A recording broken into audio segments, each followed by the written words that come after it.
Nitasema kwa ufupi kwanza kwamba ni wajibu juu yetu kuifuata njia hii, na njia hii haina mbadala, kwa hiyo hakuna khiari.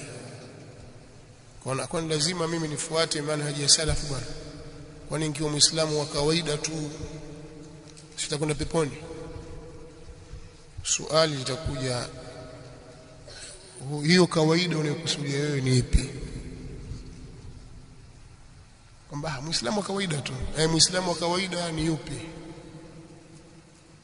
Kaa utafakari vizuri neno hili kwamba muislamu wa kawaida, kwani lazima mimi nifuate salafi bwana? Kwani ikiwa muislamu wa kawaida tu, kwa sababu salafi sio muislamu wa kawaida, sio?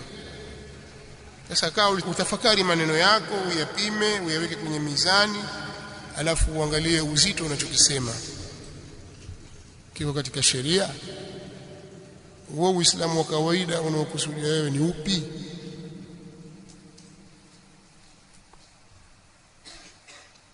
Sasa uislamu wa kawaida ni ule wenye wasatia, ambao ni uislamu wa Mtume sallallahu alaihi wasallam.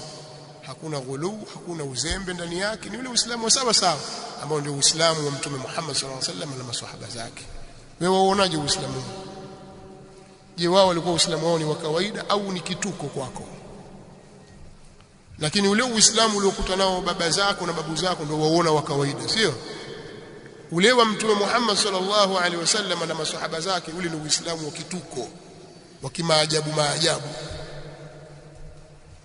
Tafakari maneno unayozungumza na maamuzi unayotaka kuyafanya, kwa sababu utaulizwa mbele ya Allah subhanahu wa ta'ala. Lakini lugha ya ufupi kabisa, hakuna mbadala wa manhaji hii, mfumo huu. Hakuna njia mbadala wala hakuna khiari kwako ya kuchagua kwamba ima nichague huku au huku. Ni lazima kufuata njia aliyoiweka Mtume Muhammad sallallahu alaihi wa alihi wasallam. Na ndio maana ilipokuja kwenye Al-Qur'an, kwenye sura Al-An'am, Allah subhanahu wa ta'ala katika maelezo mengi kisha akasema, akiambiwa Mtume sallallahu alaihi wasallam atuambie, wa anna hadha sirati mustaqiman fattabi'uhu. Kwanza kipengele hiki waambia watu kwamba hii ndiyo njia yangu iliyonyooka, ifuateni. Hiyo ni sehemu ya kwanza. Wala tattabi'u subula fatafarraqa bikum an sabili dhalikum wasaakum bih la'allakum tattaqun. Mtume sallallahu alaihi wasallam anaambiwa maneno haya, na ndiyo anayotusemea, na yapo ndani ya Qur'an. Na wala msizifuate njia nyingine. Kuna njia nyingi, msizifuate hizo.